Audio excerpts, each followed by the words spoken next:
Bonjour chers frères et sœurs en Christ, que la grâce, la paix et la miséricorde de notre Seigneur Jésus-Christ vous soient abondamment multipliées. Shalom et bienvenue dans cette nouvelle vidéo de 7 minutes de pain quotidien du 18 juillet 2025. Poursuivons notre lecture dans le livre de Actes des Apôtres et nous allons lire aujourd'hui le verset 3. Nous avions donc vu dans la vidéo précédente, et donc le verset 2, que les apôtres du Seigneur se sont rendus compte que ils ne peuvent pas s'atteler à la tâche nourricière du peuple du Seigneur, de la nourriture spirituelle et en même temps la nourriture physique. Ils sont réunis tous les autres disciples et leur ont fait savoir que cela n'est pas une bonne chose. Il n'est pas convenable qu'ils fassent cela parce que cela est parti du fait que les Juifs hellénistes avaient constaté que leurs veuves étaient négligées dans la distribution qui se faisait chaque jour. Donc les apôtres ont réuni dans les disciples du Seigneur pour parler de cette situation. Et donc, lisons la suite au verset 3.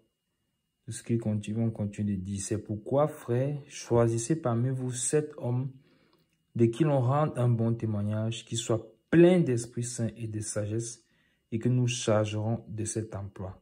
Amen. Amen, amen, amen. Mais bien aimés, est-ce que vous voyez ceci?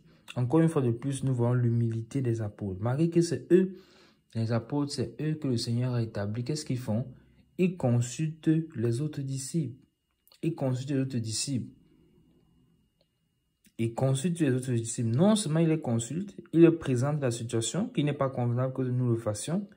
Ils leur délèguent les tâches. Vous voyez? Parce que quand ils décident de se décharger, de se retirer du service à la table, ils délèguent les tâches. Et nous savons bien que dans le corps du Seigneur, lorsqu'on accomplit une tâche, en réalité, c'est une bénédiction qu'on est en train de recevoir. Pourquoi? Parce qu'on sait Christ, on est en train de servir le corps de Christ, c'est-à-dire Christ lui-même. Donc, la bénédiction qu'il recevait au travers de cela, il la donne à d'autres personnes.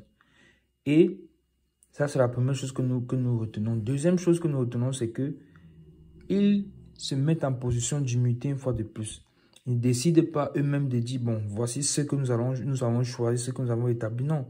Il leur demande, aux disciples du Seigneur, il demande, choisissez parmi vous. Ça veut dire qu'il leur donne eux-mêmes la responsabilité. Et vous voyez que l'œuvre du Seigneur n'est pas l'œuvre d'une personne.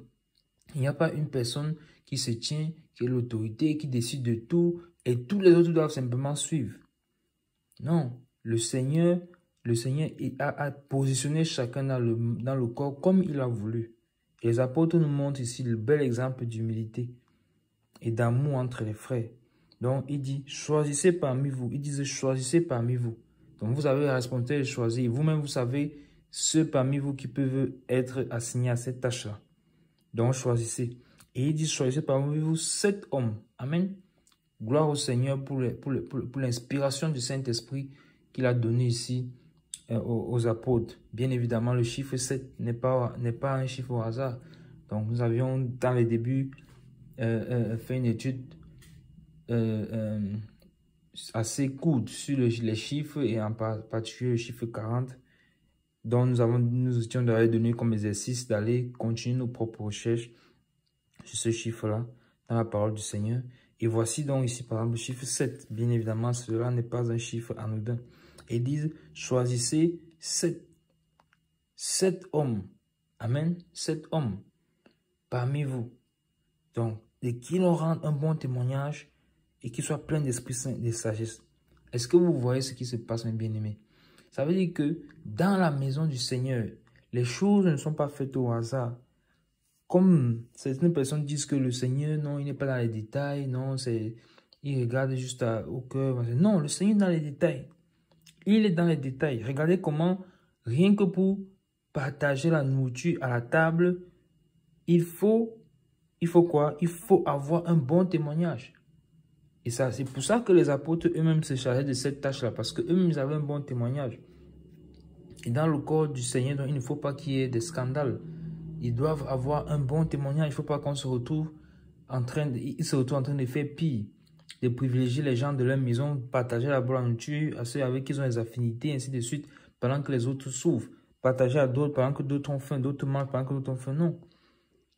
Il faut qu'ils aient un bon témoignage. Donc, le témoignage n'est pas seulement au niveau de la nourriture, mais au niveau du caractère, au niveau du comportement, au niveau de l'attachement aux Écritures, au niveau de la prière. Vous voyez que dans le corps du Seigneur, tout ce que l'on fait, comme je disais tout à l'heure, c'est pour le service du Seigneur, c'est le Seigneur qu'on est en train de servir. Donc même à la table, même pour servir la nourriture, il faut être quand même rempli du Saint-Esprit.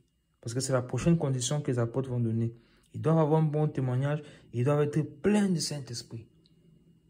On voit que les apôtres leur ont donné leur ont délégué cette tâche de choisir eux-mêmes, mais ils ont posé quelques conditions. Et ces conditions-là, ce sont les conditions que nous devons suivre jusqu'à nos jours, jusqu'aujourd'hui. Malheureusement, vous voyez, comme toujours, les hommes viennent toujours avec les idées.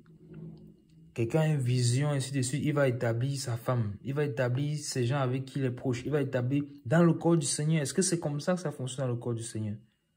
Est-ce vraiment le corps du Seigneur? Dans le corps du Seigneur, les critères, les voici. Un bon témoignage. Un bon témoignage. Et rempli du Saint-Esprit. De nos jours, on va voir en fonction de qui je vais gagner derrière qui. Si je l'établis, je t'établis sur telle tâche qui produit telle chose. Tu vas me donner tel pourcentage. C'est ces choses qui sont une ignominie. Non, voici le modèle, l'exemple que le Saint-Esprit nous donne. Donc même pour servir au table, il fallait qu'il soit comment? Qu'ils aient un bon témoignage et qu'ils soient remplis du Saint-Esprit. Encore une fois, vous voyez donc tout ce que nous martelons depuis dans toutes les vidéos, d'être remplis du Saint-Esprit. Encore une fois, voici encore l'occasion de demander au Seigneur de nous remplir de son Saint-Esprit. Parce que même pour une chose aussi simple, entre guillemets, que servir aux tables, il faut être rempli du Saint-Esprit. À plus forte raison pour les autres œuvres qui sont plus spirituelles, enfin qui sont spirituelles. Et non seulement de Saint-Esprit, mais de sagesse. Amen. Parce qu'il y a des situations qui peuvent se positionner là, où on a besoin de la sagesse pour savoir comment répondre à tel, pour savoir comment calmer tel qui est encore en train d'attendre, pour savoir comment gérer les situations, gérer les femmes, gérer les enfants, ainsi de suite, ainsi de suite. Donc, il faut de la sagesse. Et donc, dès qu'ils auront choisi cette personne, qu'est-ce qui va se passer? Maintenant, les apôtres vont les établir, parce que la fin du verset dit, et que nous chargerons de cet emploi. Amen. Donc, voilà comment le Seigneur opère les choses. Donc, nous arrêtons là pour ajuster tout pour les 7 minutes. Pas continuer ce jour. Que la grâce, la paix et la miséricorde de notre Seigneur Jésus-Christ vous soit multipliée. Shalom.